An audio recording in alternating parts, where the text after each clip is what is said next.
अस्सलामु अलैकुम वरहमतुल्लाहि वबरकातुहू। हमारे मुल्क हिंदुस्तान के 75th इंडिपेंडेंस डे के मौके पर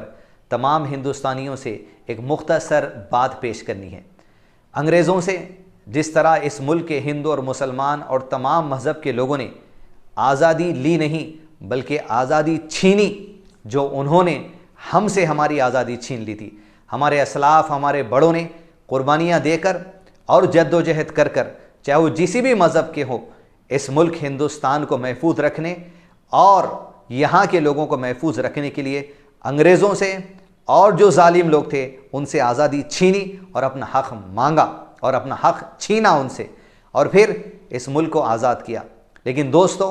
ये मुल्क आज़ाद होने का मतलब सिर्फ ये नहीं है कि हिंदुस्तान को अंग्रेज़ों के चुंगल से निकाल दिया गया, बल्कि मुल्क आज़ाद होने का मतलब ये है कि यहाँ पर रहने वाले हर नागरिक, यहाँ पर रहने वाले हर इंसान के लिए इस मुल्क के कानून में जो आज़ादी दी गई है, उस आज़ादी को आज हम छीनने की कोशिश ना करें। जब ये मुल्क आज़ाद हुआ तो इस मुल्क की आज़ादी के साथ यहाँ के रहने वाले हर मज़हब व मिल्लत के लोगों को आज़ादी मिली है। कैसी आज़ादी? आपके पास आपकी मजहबी आज़ादी है, आपकी सियासी आज़ादी है, आपको बोलने की आज़ादी है, आपके खाने की चॉइस की आज़ादी है, आपके पीने की आज़ादी है, आपके पहनने की आज़ादी है, आपके चेहरे पर आप दाढ़ी रखें इसकी आज़ादी है, आपके सर को आप ढाकें चाहे टोपी के ज़रिए या पगड़ी के ज़रिए इसकी आज़ादी है। ये जो आज़ादी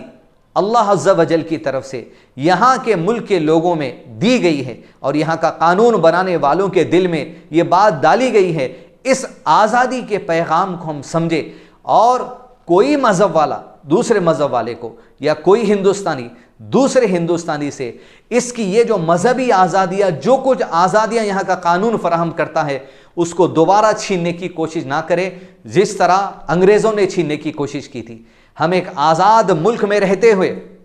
फिर से ऐसा काम ना करे कि एक हिंदुस्तानी जो आज़ाद है दूसरा हिंदुस्तानी उसको ग़ुलाम की नज़र से ना देखे, बल्कि एक हिंदुस्तानी दूसरे हिंदुस्तानी के लिए ये फराहम करे रास्ते। ये तुम्हारी मजहबी आज़ादी, ये तुम्हारे खाने पीने की आज़ादी है, तुम जिस तरह चाहो जी सकते हो। लिहाजा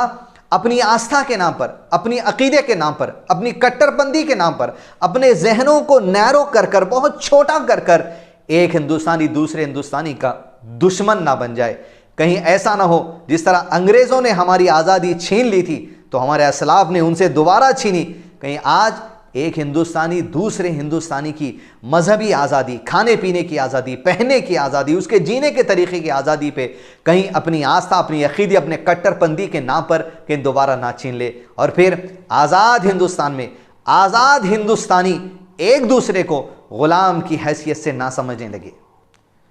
कुरान मजीद में अल्लाह ने इरशाद फरमा, मुसलमानों के लिए बुनियादी उसूल हैं और मुसलमानों का पैगाम तमाम हिंदुस्तानी भाइयों के लिए है कि औज़ु बिल्लाहि मिनश शैतानिर रजीम लकुम दीनुकुम वलिय दीन। अगर कोई इस हक़ इस्लाम की तरफ नहीं आना चाहता है, लकुम दीनुकुम वलिय दीन, तो तुम्हारा दीन तुम्हारे साथ है, तुम्हारी आज़ादी तुम्हारे साथ है और हमारा दीन हमारे साथ है, हमारी आज़ादी हमारे साथ है। कोई एक दूसरे की आज़ादी को छीनने की कोशिश ना करे, इसलिए कि फ़ैसला अल्लाह के पास होने वाला है, फ़ैसला रब के पास होने वाला है। लिहाजा मैं तमाम मुसलमानों से बिलखुसूस इस बात की गुजारिश करूँगा कि हर हिंदुस्तानी के साथ अपने अच्छे अखलाक को, अपने मैनर्स को, अपने कैरेक्टर्स को, अपनी अच्छी बात करने के अंदाज़ को, अपने इंसाफ के मामलात को, अच्छी तिजारत के मामलात को, धोखा नहीं देने के मामलात को, चोरी नहीं करने के मामलात को, जो इस्लाम में आपको तालीम दी गई है, अपने अमल के ज़रिए दूसरों के सामने पेश करें। क्योंकि जो आप पेश करेंगे वो दर हकीकत में अपनी आप को या आपकी पर्सनालिटी को आप पेश नहीं करेंगे,